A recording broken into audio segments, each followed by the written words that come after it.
lagi, aku sudah lama nggak update di YouTube. Dan kali ini aku akan bahas lagi seputaran diet. Temanya kali ini sesuai dengan judul yang kalian lihat. Judulnya itu kebiasaan kecil yang mengakibatkan kita tuh bisa gagal diet. Nah, ini videonya sangat singkat, semoga bisa dimengerti dan dicerna dan kalian bisa paham gitu hal-hal yang menyebabkan kalian gagal diet itu kenapa. Dan yang pertama itu adalah pola pikir yang ingin cepat kurus, dalam artian ingin kurus secara instan. Nah, kebanyakan dari kita ini ingin kurus tapi melakukan hal-hal yang instan seperti konsumsi obat-obatan langsing dan makanannya itu cuma makan sayur-sayuran, buah-buahan aja. Jadi aku nggak menyarankan kalau kalian melakukan hal-hal seperti itu ujung-ujungnya kalian bisa gagal dalam diet. Kenapa? Karena hasilnya itu hanya sementara, nggak abadi. Misalnya nih, kalian konsumsi minuman pelangsing atau suplemen pelangsing yang dijual di pasaran sana, memang sih hasilnya cepat turun. Yang turun itu adalah cairan tubuh kalian, bukan lemaknya. Kita ini kan mau menurunkan berat badan nih, jadi fokusnya mengurangi kadar lemak yang ada di tubuh kita. Tapi kalau kamu konsumsi suplemen pelangsing, itu yang ada cairan tubuh kalian yang turun, bukan lemaknya. Coba deh kalian lihat orang-orang yang konsumsi obat pelangsing yang melakukan diet ekstrim, badannya itu gelambir-gelambir, jadi nggak padat. Yang turun itu cairannya dan sisa lemaknya masih ada di tubuh. Jadi gampang aja nih kalian pegang-pegang, jadi itu lemaknya masih ada. Dan juga kalau kalian melakukan diet hanya makan sayur-sayuran, buah-buahan, aku nggak rekomendasi juga.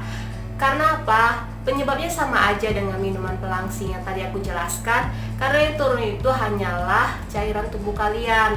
Dan juga gini, setelah kalian turun, berat badan emang sih cepat turun, tapi itu hanya sementara. Karena tubuh kita ini pintar loh, susunan sistemnya yang diciptakan oleh Tuhan.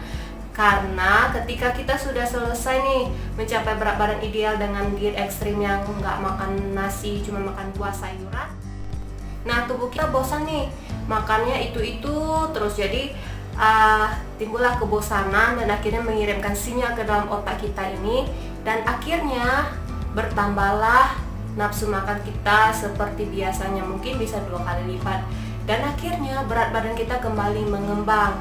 Coba deh kalian lihat di sekitaran kalian atau teman-teman kalian yang melakukan diet yang ekstrim, yang nggak makan nasi, yang cuma makan sayur-sayuran, buah-buahan, itu berat badannya nggak stabil, naik turun, dan bisa jadi mereka tuh kembali lebih gemuk dari berat badan seperti biasanya. Jadi jangan lakukan hal instan yang seperti itu.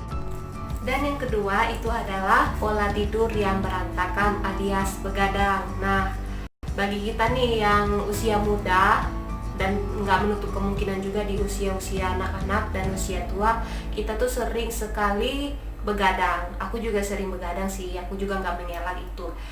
Nah, kenapa aku bilang begadang itu bisa mempengaruhi kegagalan diet kita? Coba deh kalau kalian begadang, pasti terasa lapar dan nafsu makan itu lebih meningkat dibandingkan siang hari. Nah, ketika malam hari ya seharusnya kita istirahat, jadi kita nambah nih asupan makanan ke dalam tubuh kita, dan kita kebablasan makannya, dan akibatnya perut kita buncit, terus nggak adanya pembakaran lemak dalam tubuh karena prosesnya itu di malam hari. Di malam hari seharusnya kita istirahat, tapi kita malah nambahin asupan makanan. Dan pola tidur yang salah yang sering kali kita lakukan setiap hari tanpa kita sadari, yaitu adalah tidur setelah makan, alias ya habis makan langsung tidur. Jadi please jangan lakukan hal itu. Kasih jeda 2 atau 3 jam setelah kalian makan, barulah kalian bisa istirahat. Karena kenapa nih? Kenapa dilarang? Ya salah satunya tadi ketika kalian baru siap makan nih, kan proses makanannya masih di lambung, belum dicerna ke seluruh tubuh kita. Jadi ketika kalian tidur, otomatis sari-sari makanannya itu naik ke kerongkongan dan bisa menyebabkan gangguan sistem pencernaan atau biasa kita keluhkan itu penyakit mah, GERD dan lain sebagainya.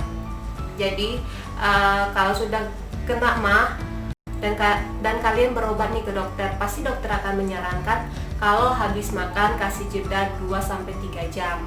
Jadi jangan habis makan itu kalian langsung tidur, dan penyebabnya selain itu juga bisa menyebabkan perut kalian buncit karena belum adanya pembakaran di dalam tubuh kita. Jadi habis makan langsung tidur, ya udah gitu aja, kalian nggak bergerak, kalian nggak beraktivitas, ya udah numpuk aja di perut kita, jadi tumpukan lemak, dan akhirnya gagal deh diet kita. Jadi jangan lakukan itu, kasih jeda 2-3 jam setelah makan.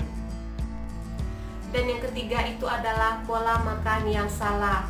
Ya, dari awal aku sudah paparkan nih, kalau ingin menurunkan berat badan lakukan defisit kalori. Tapi banyak di antara kita yang melakukan kesalahan defisit kalori tapi terlalu rendah, di bawah angka 1000. Misalnya nih, kebutuhan kalori harian aku tuh di angka 1500. Karena aku ingin sekali menurunkan berat badan, jadi aku cut dulu di 200 kalori, jadi aku makan itu 1300 kalori. Nah, ada juga nih yang terlalu ekstrim, makan di bawah 1000 kalori. Jadi terlalu sedikit pun makan bisa-bisa menyebabkan malnutrisi dan kita berujung di rumah sakit. Bukannya kita ingin diet, tapi malah kita penyakitan. Dan juga terkadang kita itu melakukan hal-hal gila yang kita lakukan, yang seperti di awal tadi aku kasih tahu, makanannya itu hanya makan buah, sayuran, dan minuman obat-obat langsing. Jadi please jangan lakukan hal-hal yang bertentangan. Makanlah sesuai kebutuhan gizi harian kita, cakupi karbonnya, protein, serat, vitamin, mineral.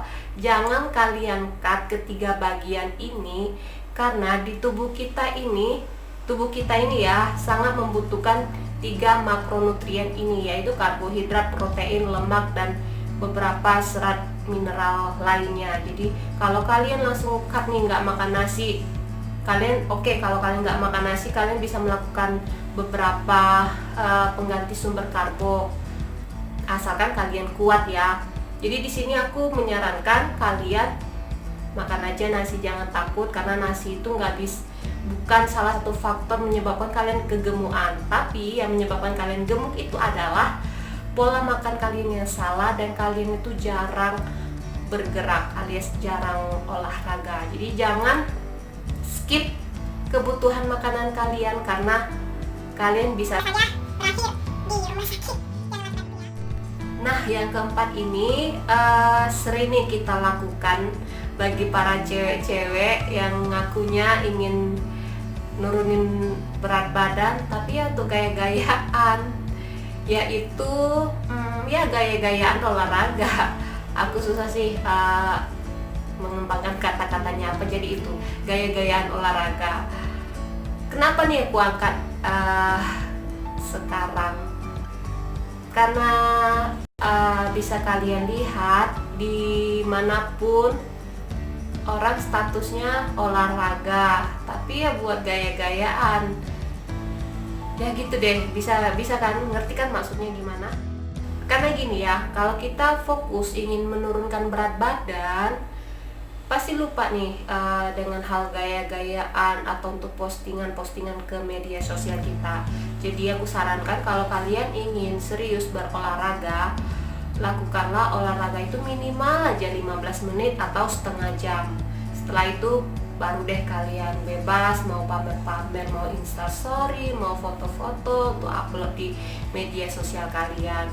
Jadi kalau kalian punya teman atau punya kerabat yang katanya nih, aku mau diet, aku mau nurunin berat badan, olahraga, tapi olahraga mereka tuh cuman untuk pamer di medsos. Jadi olahraganya itu tetap cantik gitu, make upnya masih ada, lipstiknya juga masih ada, dan parfumnya masih wangi.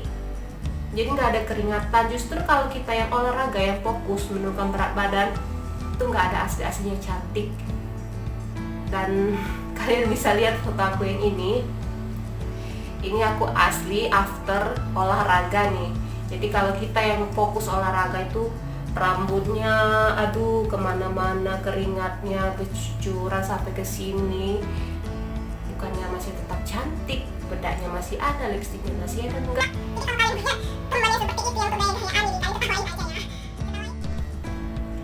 Dan yang terakhir itu adalah kelola stres dengan baik. Dalam artian begini ya, kita tuh nggak bisa menolak stres itu datang ke diri kita, karena banyak nih di antara kita yang merasakan stres tuh ada dalam kondisi di saat kita bekerja, di saat kita menghadapi sesuatu, di saat kita tertekan dalam kehidupan dan lain sebagainya lah.